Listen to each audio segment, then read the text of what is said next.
we are set to go. So it's 6 o'clock, and welcome to everybody. Thank you very much for coming along to this webinar, How to Speak to Your Local MP.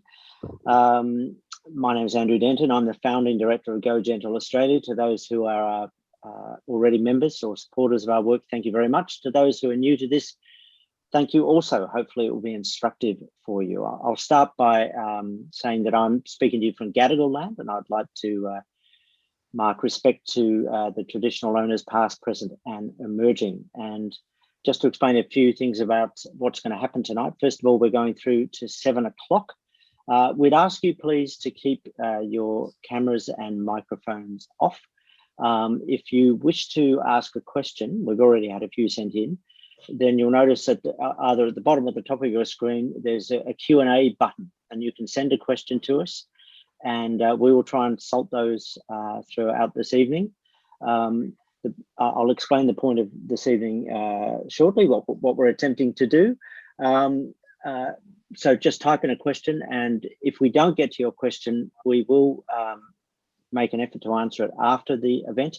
This event is being recorded, by the way. And to all our MPs, I must warn you, please watch your language. It's been recorded, so the webinar will be available afterwards. Just to briefly give you some background, Go Gentle Australia was formed 5 years ago. It was founded by myself, inspired by watching the painful death of my own father. I won't go through that whole story, but the point about Go Gentle has been to provide reliable, peer-reviewed research and information to MPs as this law has been debated around Australia, and to bear witness to the actual stories of suffering at the end of life around Australia, and to make sure that those stories are heard and that denials of them are forcefully rebutted. We've had the opportunity to be closely involved in the parliamentary debates over the last 5 years, twice in South Australia and Victoria and Western Australia, Tasmania, and South Australia. Each of those states, most recently South Australia last year, have passed laws for voluntary assisted dying, and essentially those laws offer people who are terminally ill a choice about how much they need to suffer at the end of life. The experience from Victoria in its first 2 years, that's been the only state where the law has been on foot, is that a small number of people choose this law, but they are in desperate straits, most of them incredibly grateful for that choice, but equally grateful for what palliative care has offered them along the way. These voluntary assisted dying and palliative care we view as compatible, and that has been the experience around the world.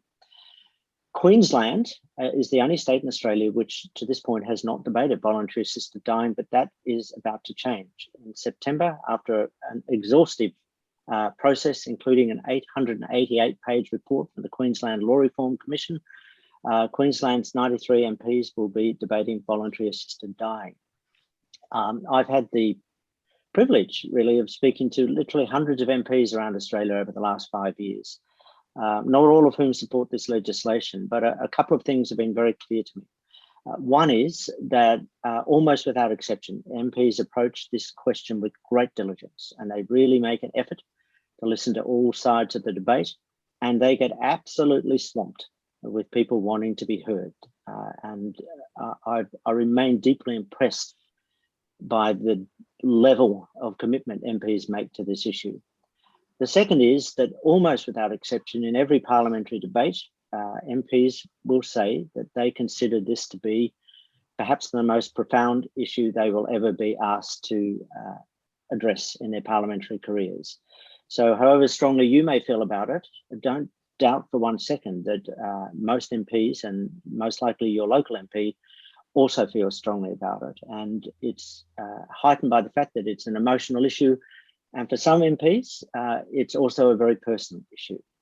So the point of tonight's webinar is not to do an argument for voluntary assisted dying, even though some of that may come up. It's actually to talk about what is the best way to approach your local MP so that you can be effective and respectful, bearing in mind the workload that they have.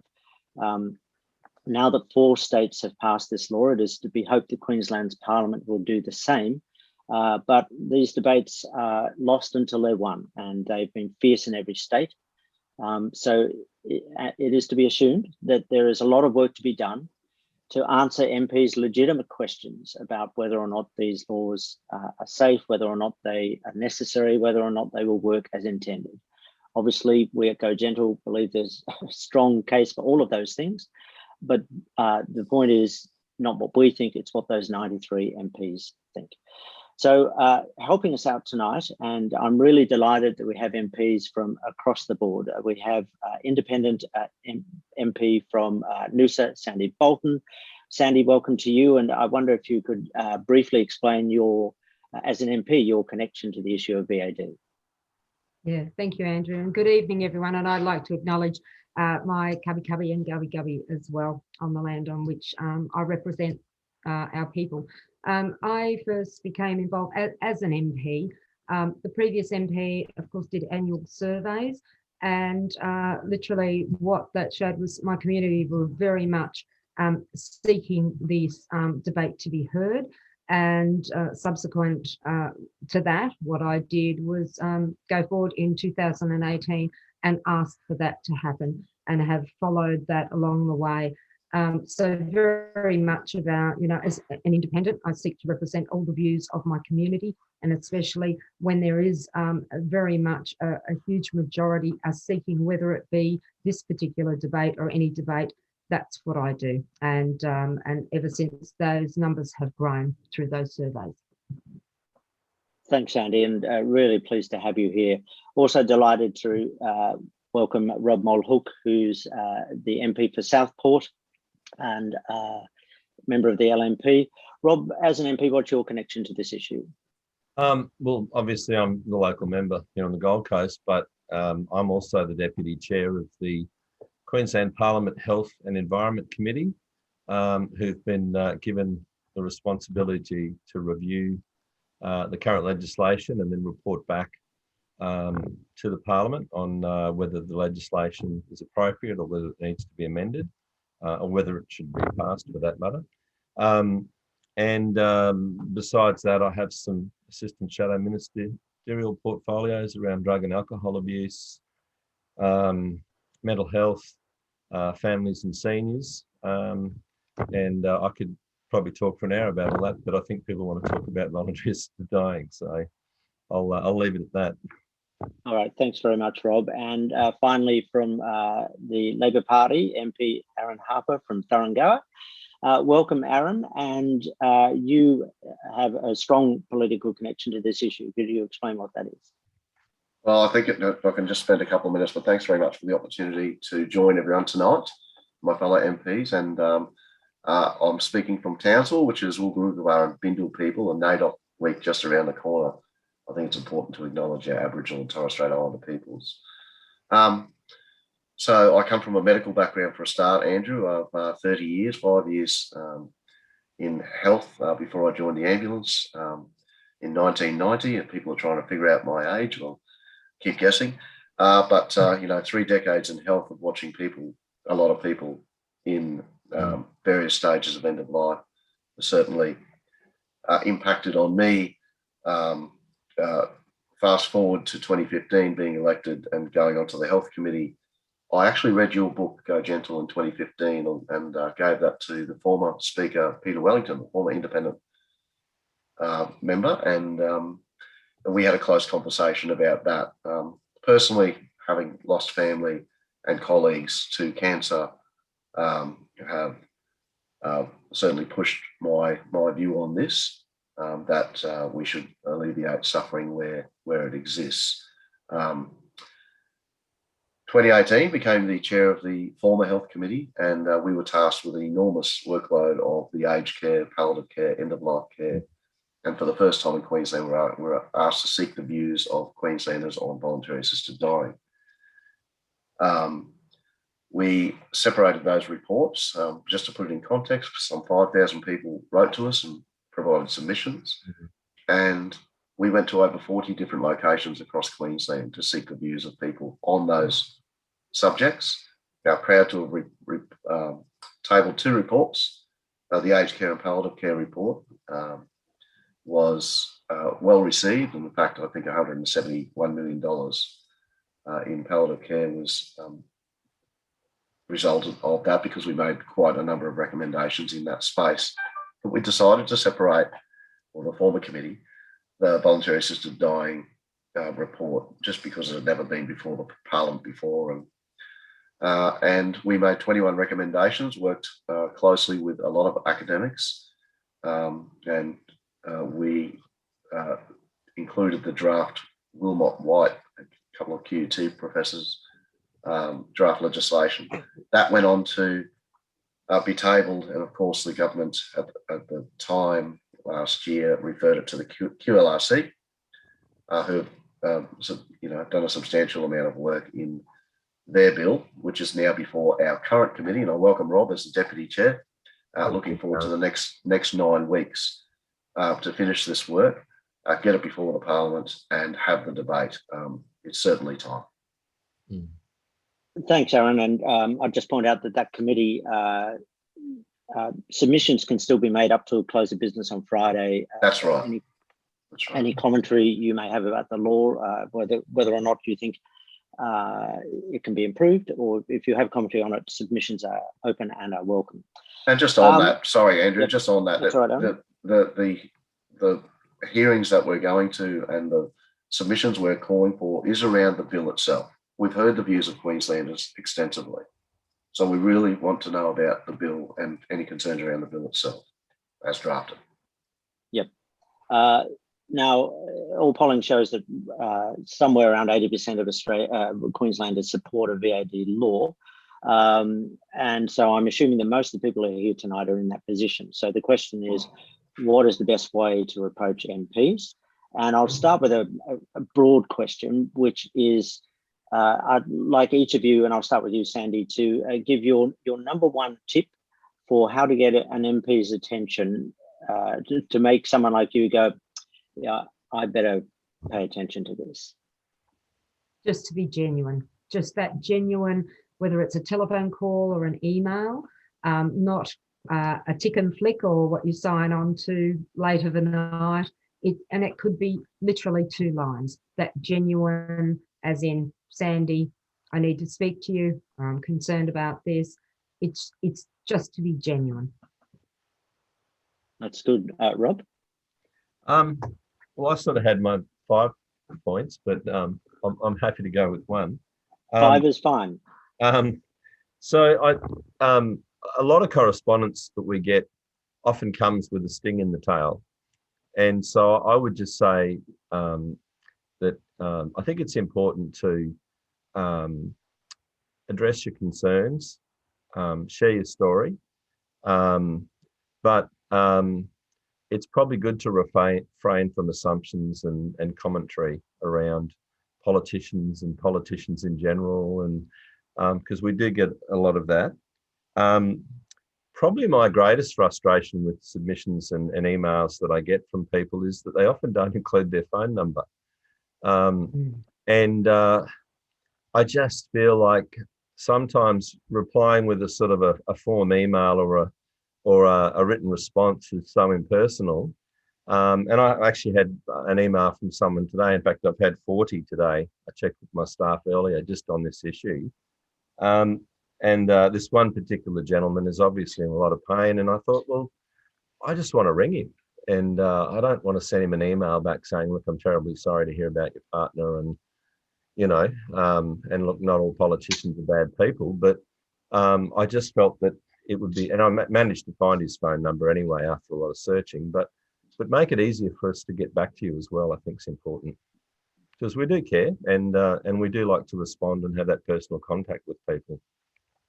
That's an incredibly practical point. Aaron, you. Yeah, I think, Rob, you touched on a couple of good points of leaving a contact number. I get a lot of social media people trying to get my attention on Facebook. Of course, it doesn't get monitored all the time. You've got multiple platforms. Be patient. That's one of the first things. We've all got, whether it's sitting weeks or committee business or, community groups. But when I get the time to sit down, and quite often, and I'll see some nodding from fellow MPs here, it's after hours when you're checking MP emails late at night, and you read that story. That story that's personal, that story that gets your attention. And I like to have that personal connection where I'll follow up and actually go and sit down, have a cup of tea with that person and hear from them direct. So that taking on your point, Sandy, that genuine, giving their honest views on the issue, I think is important going forward. Can I just add with the phone? I get a lot of unsolicited phone calls, and I make my mobile number broadly available. But I leave a message to say, please text me. And the only reason I do that is not because I don't want to answer people's calls or that I don't want surprises, but there are so many telemarketing companies now.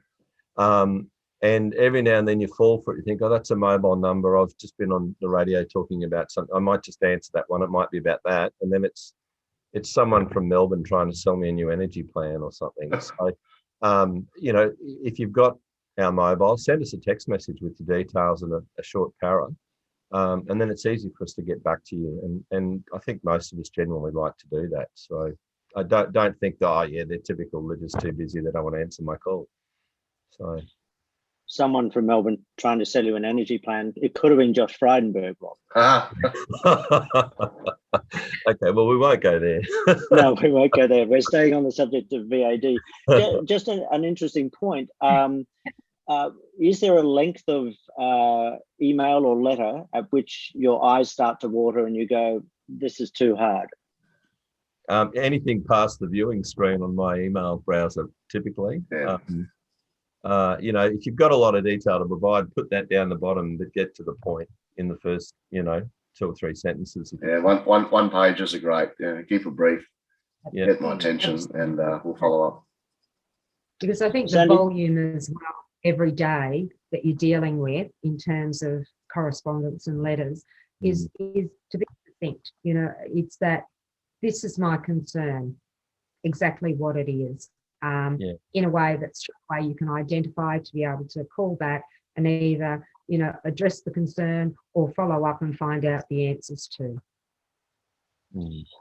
Just to give people a broad idea of what's on an MP's plate on an average working week, what are the kind of pressures at play for you dealing with parliamentary business? Bear in mind, this is a very big issue and there's a great deal of community focus on it, but it's just one of many that you're dealing with simultaneously.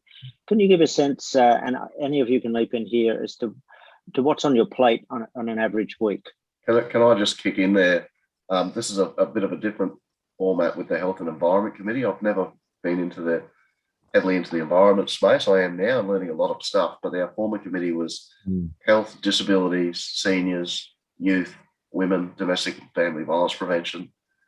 On that one bill alone, there was 5,000 submissions, and you do your very best to read all of them. I spent a lot of time on the planes reading, those couple of hours backwards and forwards from Townsville, just reading people's stories. And, that's just one aspect. There are multiple, of course, bits of work going on, whether you're working with education, roads, transport, health, in other areas.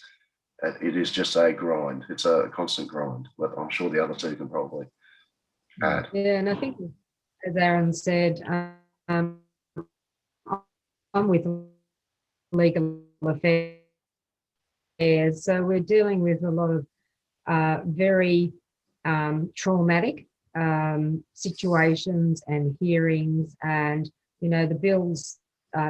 We've just come back. We did youth justice. Now we're on the vilification and hate crimes after the defamation bill. So in amongst what is happening in your community and the trauma in your community, and every community is for a year, trying to ensure that your families, your worker families, women, impacted by domestic violence and their children are housed every night. Those traumas every day you're dealing with, but then your parliamentary work and your committee work is extensive, and you are literally, and I know the boys are probably the same, I get up at 4:30 every morning and I'm in bed by midnight, and to get through that load. Rob, what particular challenges does a conscience vote bring to an MP? Oh well, there's the undercurrents and views of the broader party, and I know it must be nearly 2 years ago when we looked at decriminalisation of abortion here in Queensland. There was some very strong views, and there were some of my colleagues across the floor and exercise their conscience vote. And so you've got all those internal expectations, and then you've got those minority groups in your community that are very passionate about it, that want to pick at you. So last year at the election, during pre-poll, there was one particular day I had a few people come up and sort of, try and shirt collar me about, some, previous issues. And then I think the other challenge is that often the people that have expectations of you to vote a certain way, they don't always have a very good understanding of all the issues. And I think with this particular legislation, simplistically, I think most of us support the notion of giving people a choice. But it's not till you start to think about the detail, and then all the twists and turns in that detail and time frames and timing and who can and who can't and all of that, that's where it starts to become really perplexing. And there's this term I learned early in politics called unintended consequences, and we have technical scrutiny committees and drafting people and all of that look at these things, but it's never simple.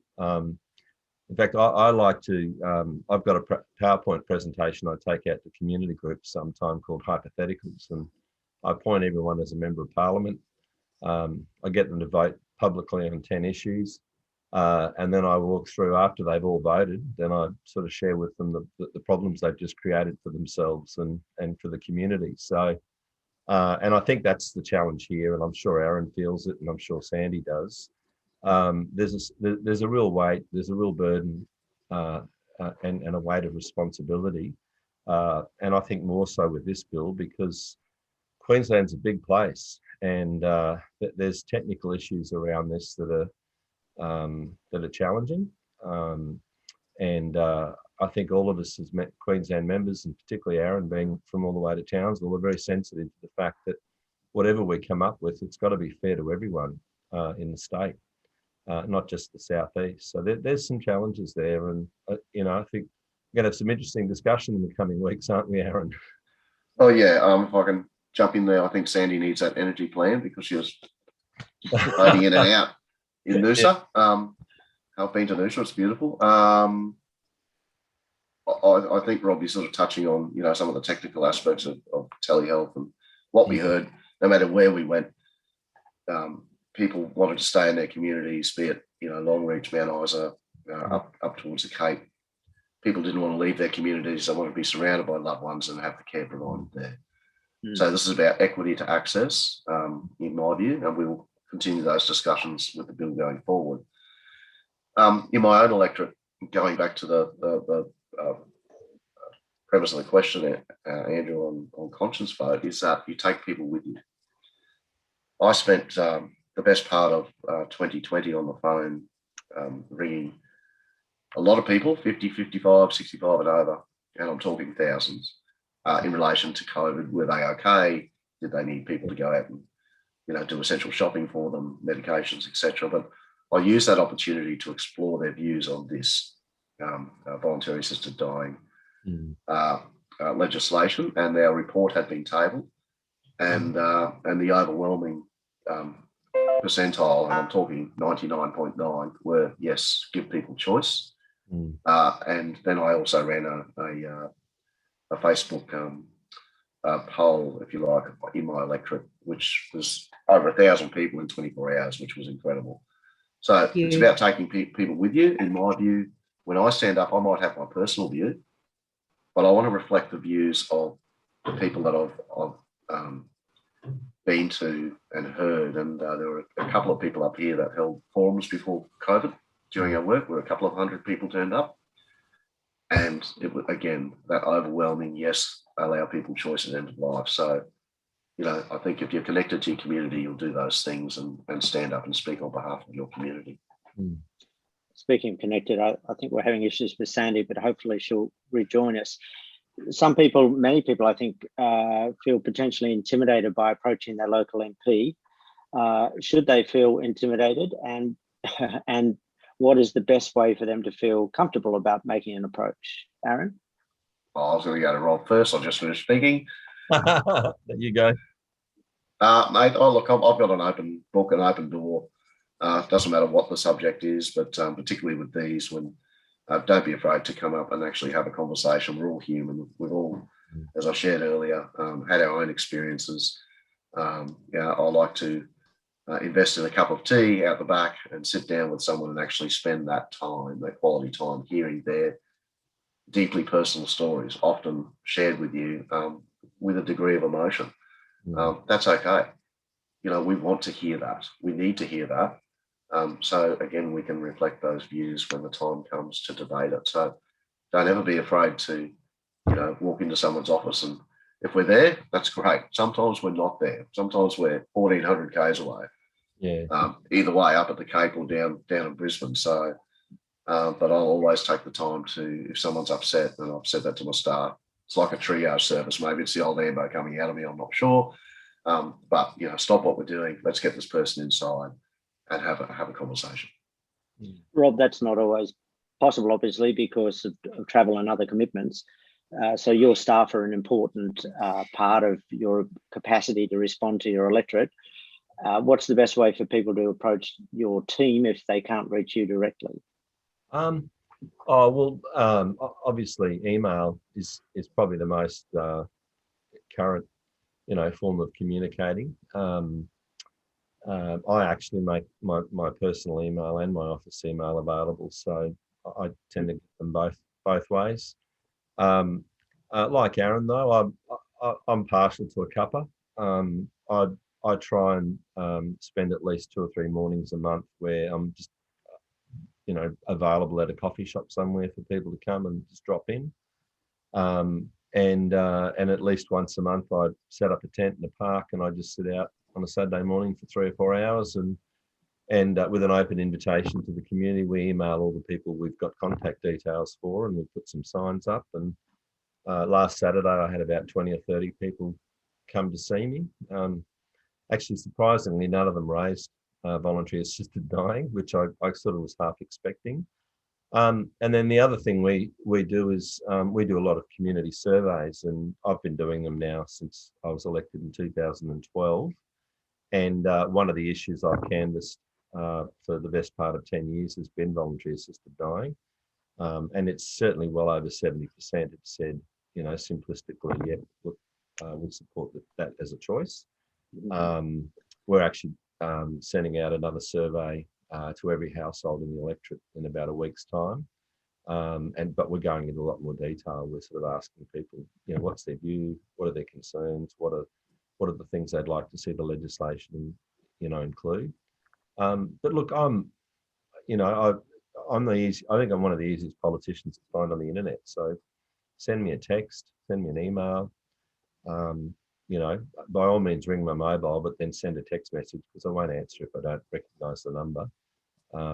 Although I have got 14,000 mobile numbers, people in my electorate now, and they're all on my phone. So when they come up as with a name and constituents, so I know sort of to answer those ones, because the technology now is amazing.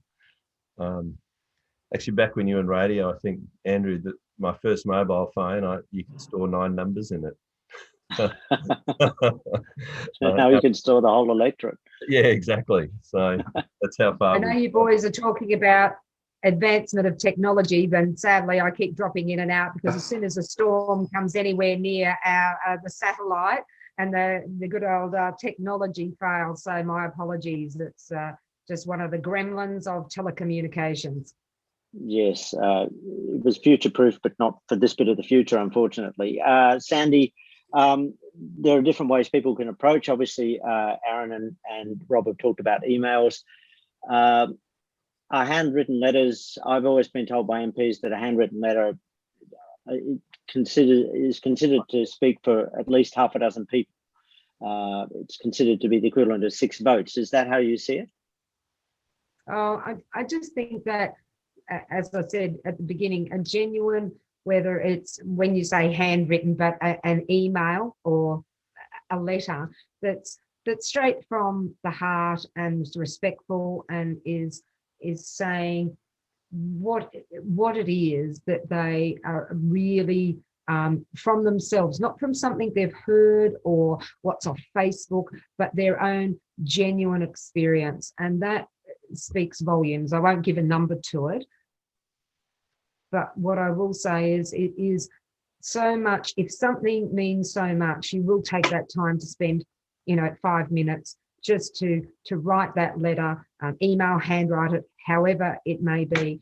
As I said, rather than the tick and flick that, seems to bombard. And it is difficult when you're talking about, and I don't know whether the boys have touched on our staff, but the volume when you're talking about, 400 or 500 emails a day, it's a very different era from back before Facebook, internet. So the volume and the online platforms, so that you're getting hundreds that have just come. And it was simple when you hop online and go, tick, yes, I want my MP to hear that view, but it's that genuine story, and that's what really we know that it means that much to take that 5 minutes out of your life to write that.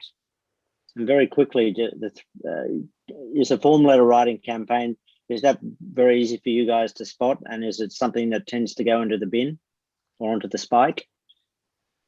I'm not going to say it goes into the bin, but it's very easy to recognise. And sadly, some of those form letters contain a lot of misinformation and lack of facts. So that's where it gets really difficult. And I always, and I'm very fortunate within my community, they write those genuine letters, and that means so much.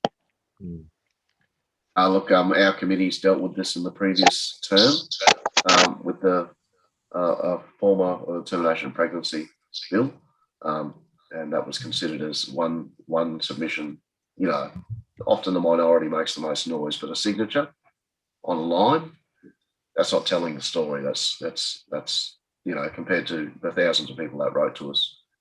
So look, we'll deal with that as a committee going forward. Probably can't divulge how we'll do that in this committee.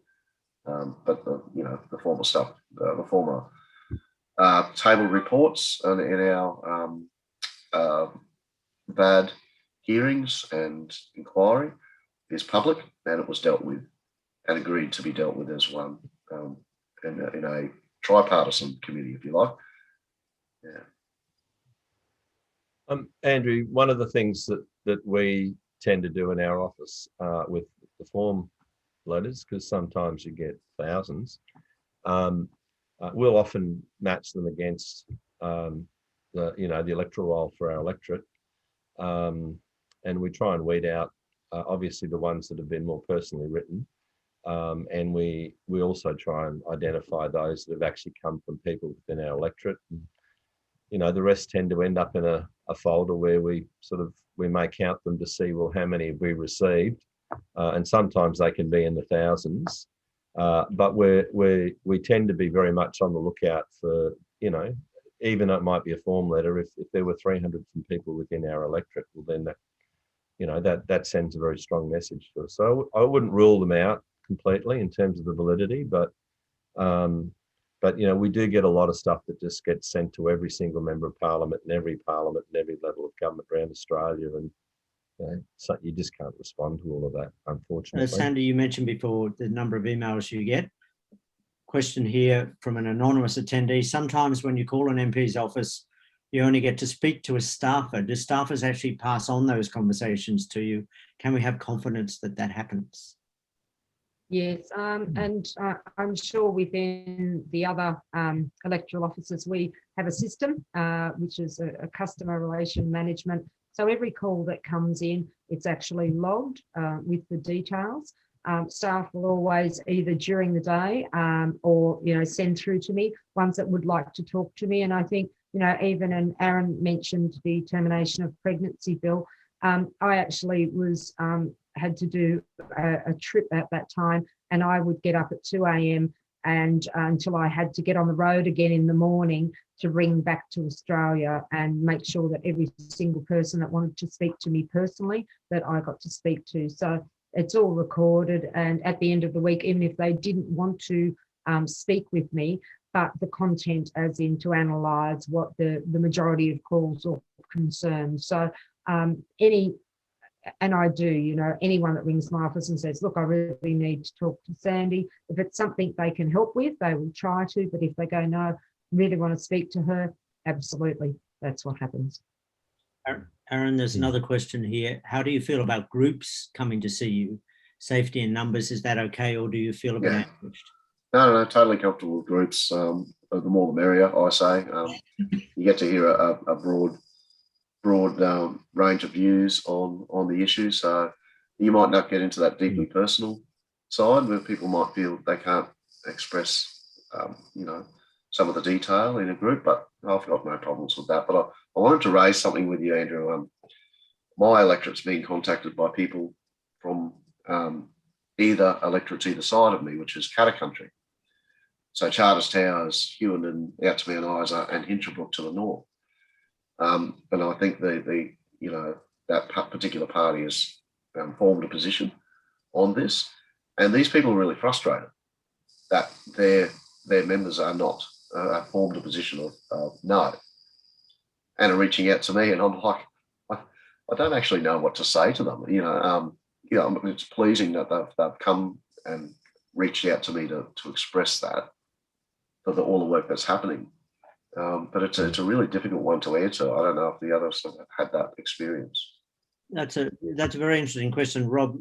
Is there value in talking to an MP who's declared their position strongly against? I'd like to say there is, but I think probably not. Look, at the end of the day, I guess all of us have to weigh these sorts of issues up. And, there may be someone that comes to us with a compelling argument or something that just really stands us up and makes us review our position. But I think particularly on this issue, it's been so publicly debated now through other states, and the conversation that you and I had a few weeks ago with the nationalisation of so much media and centralisation of newsrooms, I think there'd be some Queenslanders out there that are surprised that we're even having this discussion, because they probably think the laws have already been passed. So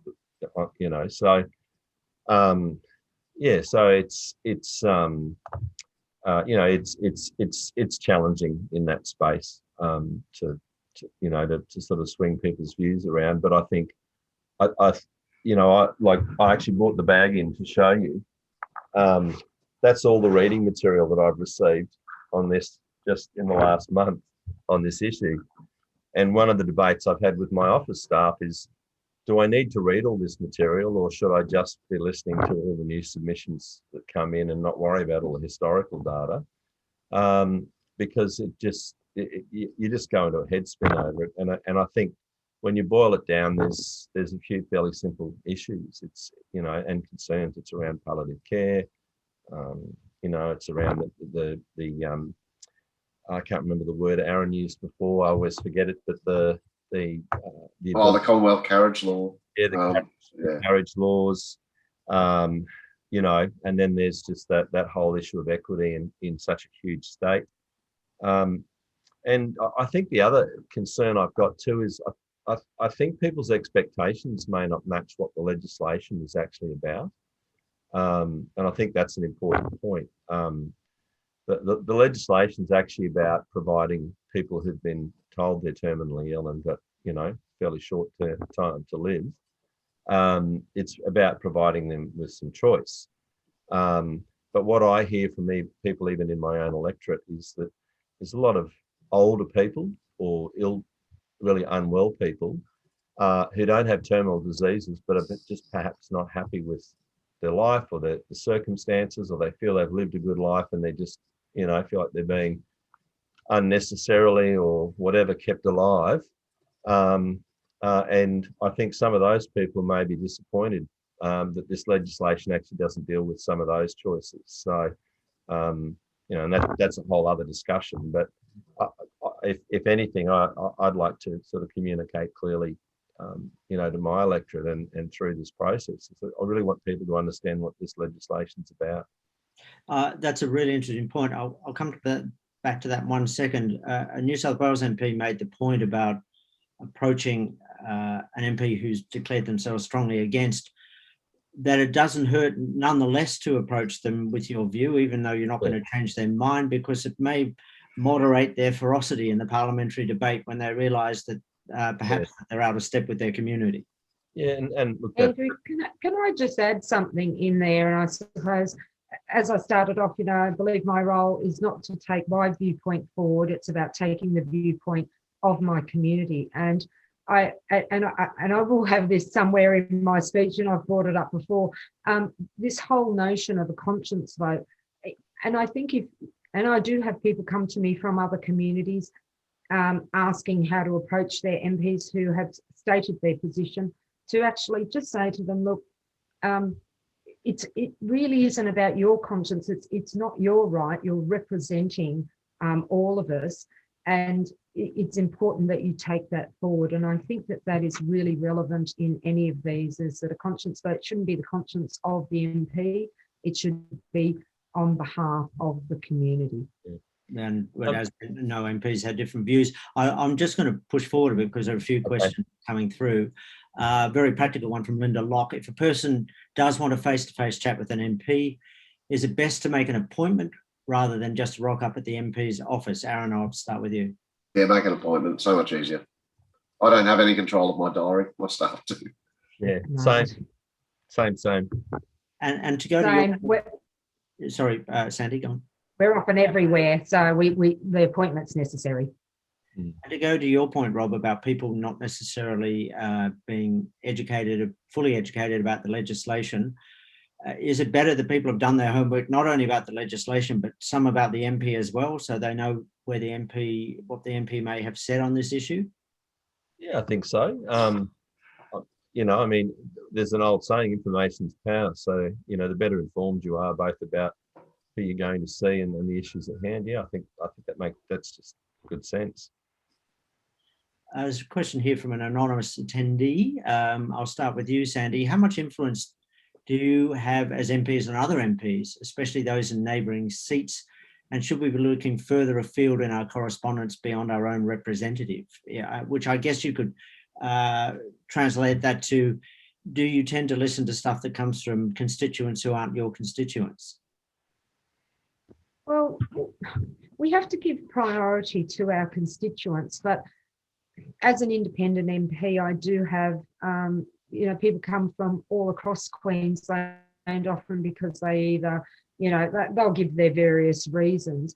But first of all, I do have to give priority in terms of resources, time, funds, etc., to my community. So, of course, reaching out to other MPs, if it's someone from my community, I would never discourage them, of course, their viewpoints, but I think it's important in resource management for all advocacy to be very targeted instead of the shotgun approach. Which is a very good point. Rob, when somebody has a face-to-face meeting with you, what's the most powerful way they can make an impression? Oh, I think we all like stories. So, when people share, personal experiences or stories, that always, gets attention. Or just be incredibly well prepared and come with solutions. I had a meeting, I suppose 2 months ago with I've got to get the name right, but it was basically the medical practitioners of Australia that are in favour of voluntary assisted dying, or some words to that effect. And he actually came with a 3-page brief that he'd prepared, which had 20 different bullet points that the draft legislation was, broadly covering. And then he'd actually inserted some responses and some alternative views or some supportive views on each one. And at that early stage, I actually found that briefing very helpful. And he gave me a lot to think about, and he gave me a handout, to sort of take with me, which I've kept. And I've referred to that a few times because he made some very interesting points that I hadn't even considered. So preparation, but around specific issues and what some potential solutions are, but also personal stories are always really valued. That's a really brilliant insight there. Thank you, Rob. Aaron, from your point of view, what makes for an effective face-to-face meeting? Touching on some of Rob's points, obviously we've booked it in. It's an appointment. It's prepared, and that's shared. I don't think there's anything more powerful than a shared personal experience. That for me,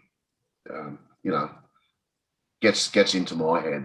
When people are actually going into that deeply personal space, and we found during the extensive travel that we did, people felt a lot better after they'd shared that. Yeah. They were coming up after going, thank you for the opportunity to share that. It felt like they lifted a load of after watching someone suffer for so long, of sharing that story. So I think that's an important aspect. Sandy, just picking up on what Rob was saying about that information he was given, I think it might have been Doctors for VAD Choice, might have been that group, Rob. Yeah. He was being presented not just with information, but information that was useful and effective. Is that something in your experience that's also been helpful? Absolutely, but what I always ask is it's sent prior to the meeting, so that if there is anything within that I can then follow up or get more information on, so that the meeting itself delivers really good value on both sides, because there's nothing worse coming into having a face-to-face and saying, well, look, X, Y, Z, and you're going, right, well, I have to go and follow that up. It just makes for a much more effective meeting. Again, having, especially if there has been some solutions, and I have this all the time, there has been solutions put forward, I'm able to go and see whether it is possible or what the constraints may be around that. So that's my top tip, is those briefs. Email them prior to the meeting and give your MP time to actually do some investigations to see what's possible and what's not. And on a technical note, if somebody's putting forward a fact or a piece of information, do you also want to see where that's come from so that they know it's a real piece of information? Yes, absolutely. That's vital. And, it might be, I don't know about the boys, but when I sit in chamber, I also, when things are brought up from the two sides of the house, I will actually try to find and verify, because often within a debate, there has been where I have been very much through all the independent research on behalf of my community, they would support it. And I ended up not supporting based on information that was provided. So, and it is having to verify that. So it's, and the simpler, it's the simpler those dot points and what is put forward, the succinctness of it, the better, to be able to drill down and go, yes, this is very valid. And this actually could turn the tide on the vote. I'll just add there, Andrew, I never gave a medication in my clinical career that didn't have evidence-based research. So if they're presenting something and it's qualitative, data, properly researched, it's got my attention straight away, class 1A evidence. Rob, I think you were going to say something there too. Oh, I was just agreeing with, Sandy's point, succinct, brief, to the point, and yeah, absolutely agree. If you've got clear evidence of something, then present it, because it's going to be more compelling and carry more weight. So that's bringing information to MPs, and you've given a lot of very valuable information there. Is there also a value in asking the MP where they sit on this issue and what their concerns are, so that you as the constituent can have a greater understanding of where the debate might be at. Yeah, absolutely. You know, I've had many of those conversations, even just on this issue, and the benefit of that is I've had people respond to some of those concerns later in writing. There's been some interesting responses. I had actually had an intern in my office, and I always like to throw them in the deep end, and so I made her sit in on the very first bad meeting I had with the doctors group, and she'd never even considered it. And she's studying law, and I said, okay, can you go away and do some research on a couple of points that he made? And it was very confronting for her, but you know, and then she sort of followed up with the person that had been to see us and got the information. So yeah, look, it's discussion's important. Conversations are important, and that's how we learn. I mean, you know, back to the original question, how do you engage your MP? You know, well, don't assume he knows everything or that he understands or she understands all the issues, because oftentimes it's a steep learning curve for us as well. That's exactly right. And I would just say from my personal experience talking to MPs over the last 5 years, the conversation is almost always best when you start asking them their questions, because that can sometimes raise questions that you have to answer yourself, and that's always valuable. It's a complex issue. And on that note, another really good question here. Sometimes I feel like I'm not across the actual legislation. It's complicated. Reading legislation does your head in. I'd second that. Does that matter when I write to you, Aaron? No, look, yeah, diving into legislation, it does get detailed. I'll always point to people to the explanatory notes. It's generally a summarisation of what we're trying to achieve, and it's less detailed. So, no, still put pen to paper, but yeah, I'll always point people to the X notes and get them to have a look at that. Sandy? Yeah, it's this, if there is a particular element of a bill that is causing concern, to be able to pinpoint.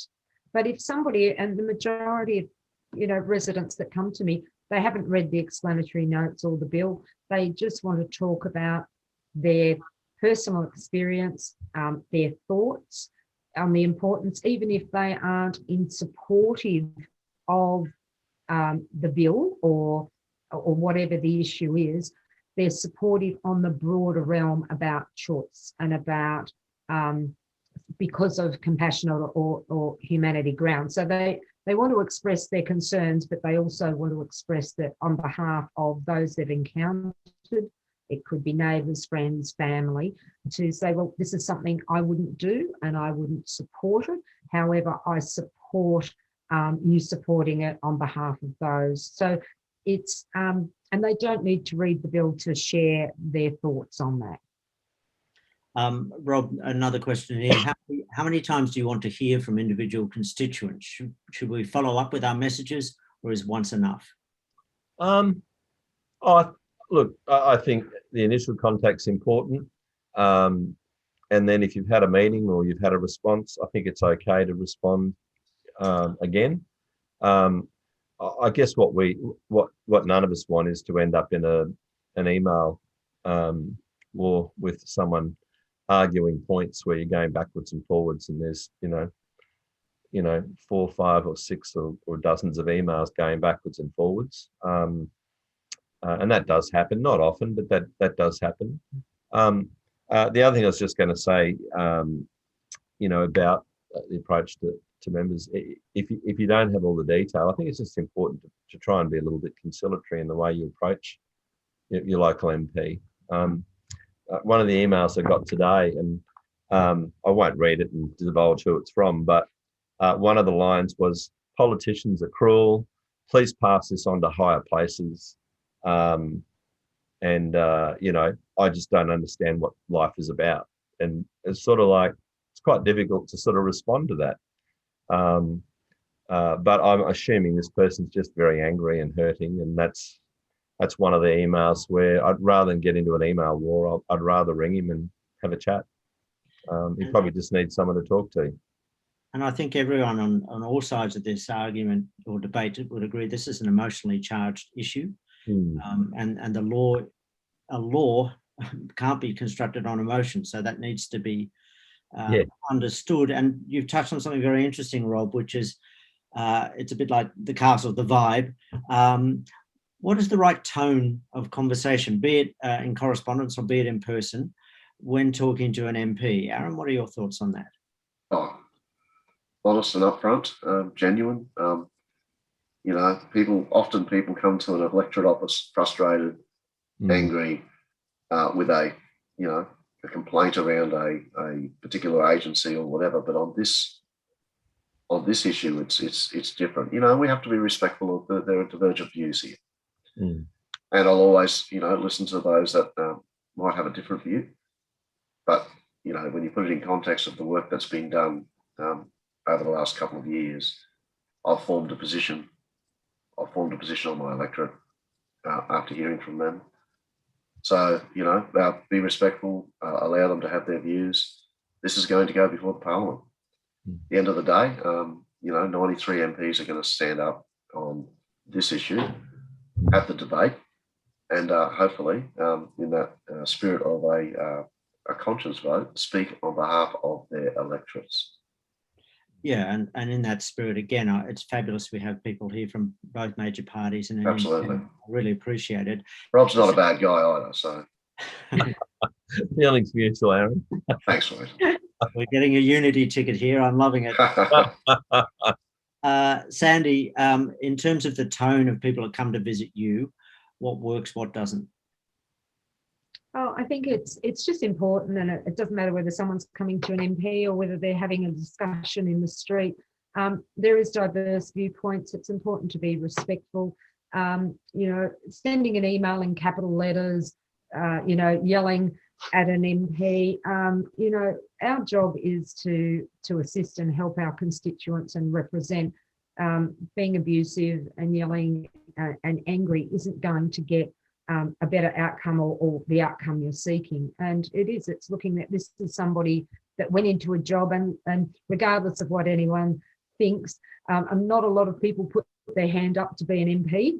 I think I was in a bigger lineup when my first job at 14. I think I was number 101 in a lineup.